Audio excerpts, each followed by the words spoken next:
Assalamualaikum warahmatullahi wabarakatuh. Salam sejahtera.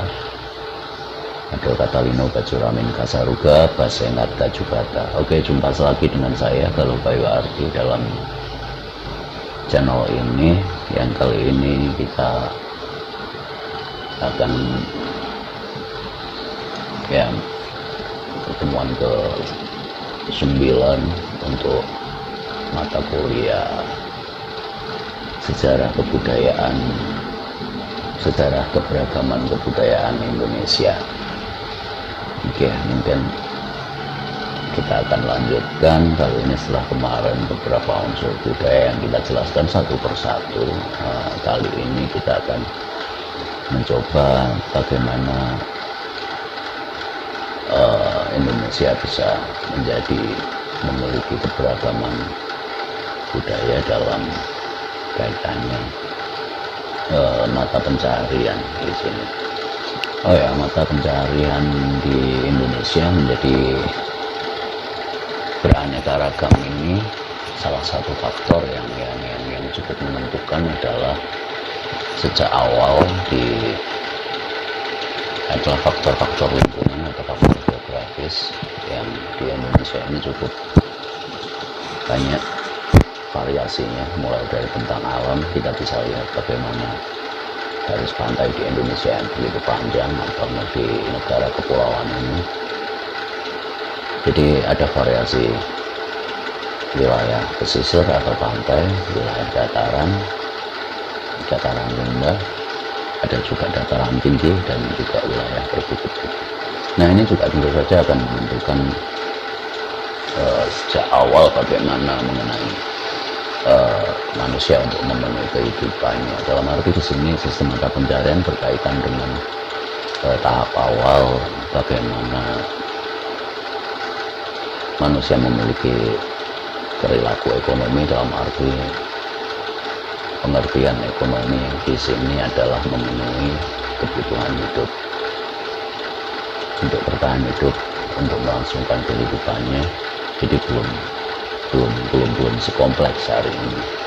Namun demikian, maka dari itu ketika manusia berusaha memenuhinya, manusia ditentukan oleh, pada tahap awal tentu saja ditentukan oleh bagaimana lingkungan di sekitarnya. Jadi apa yang ada di sekitarnya dapat digunakan untuk bertahan hidup, misalnya kebutuhan makanan misalnya.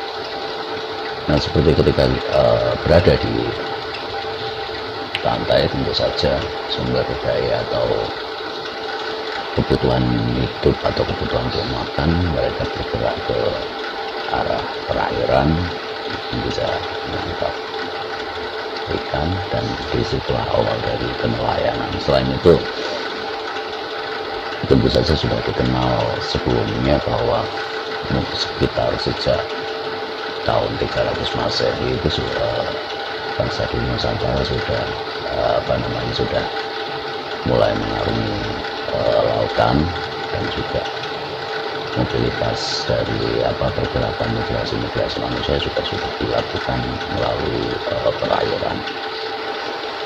Lalu kemudian seperti misalnya mata pencaharian ketika tinggal di dataran, daerahnya penuh di dataran yang kira-kira cukup subur, mereka tentu saja mulai bercocok tanam atau pada perkembangannya bertani, mulai dari sejak datangnya manusia bersama kebudayaan di Asia Tenggara yang lainnya, bercocok tanam padi. Ketika sebelumnya mungkin berburu dan meramu dan lain sebagainya, ketika mereka tinggal di perbukitan, pegunungan, ketika wilayah-wilayah dataran sudah mulai padat penduduk atau padat manusia di sana. Dan bercocok tanam juga merupakan respon dari manusia ketika kebutuhan pangan sudah cukup sulit, atau ketika harus berburu, mereka mungkin berburu dan meramu untuk buah-buahan dan makanan lainnya, atau umbi-umbian, mungkin itu sudah cukup mulai langka. Walaupun masih ada, tapi jarak juga mulai jauh. Dan di sisi lain manusia juga mulai tinggal menetap, baik itu dengan rumah-rumah sederhana ataupun mereka tinggal di ceruk-ceruk perbukitan atau gua.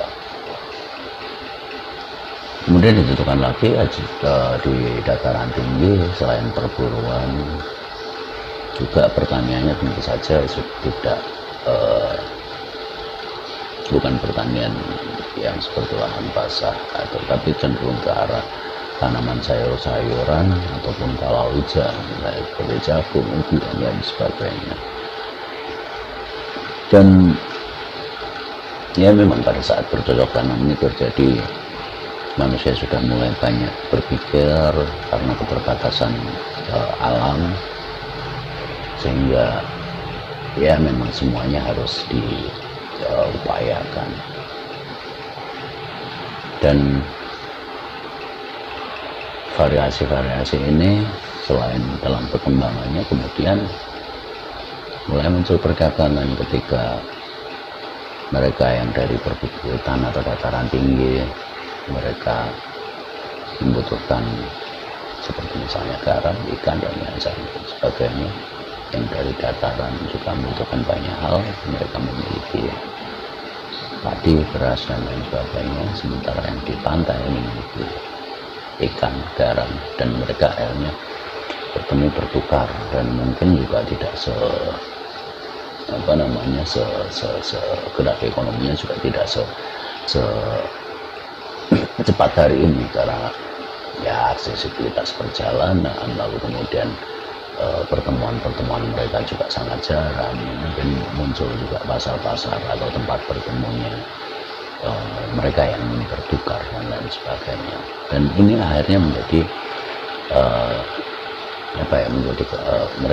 mereka menjadi sangat-sangat bervariasi dan beraneka ragam dalam profesi atau mata pencahariannya.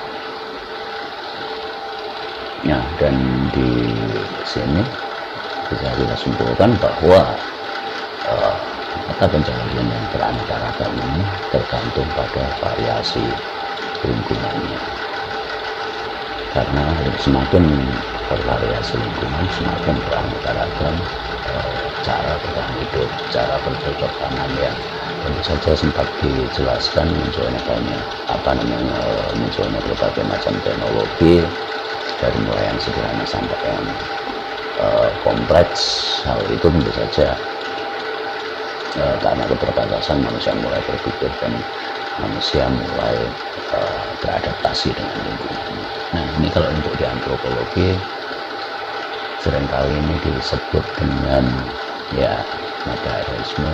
Lalu kalau melihat perkembangannya kita bisa melihat materialisme historis, dan ketika terjadi migrasi dan teknologi atau apapun mata pencarian mereka itu berubah dan atau mata pencarian mereka yang sebelumnya di daerah asal menuju daerah baru ini masih tetap ada dan diikuti oleh orang-orang di sekitarnya. Nah, ini juga proses difusi yang terjadi. Oke, saya rasa kali ini karena bahan saya juga tidak terlalu banyak dan masih coba mencari untuk yang lebih detail, untuk yang lebih berrelevan dengan apa yang harus kita pelajari. Sementara saya cukupkan sekian untuk mata kuliah sejarah kebudayaan, sejarah keanekaragaman kebudayaan Indonesia kali ini. Oke, saya cukupkan sekian saja. Assalamualaikum warahmatullahi wabarakatuh. Salam sejahtera. Adil Katarino Bajuramin Kasaruga Basengat Gajubata. Salam sehat selalu dan sampai jumpa lagi dengan semoga materi nanti akan lebih detail dan lebih menarik. Oke, terima kasih.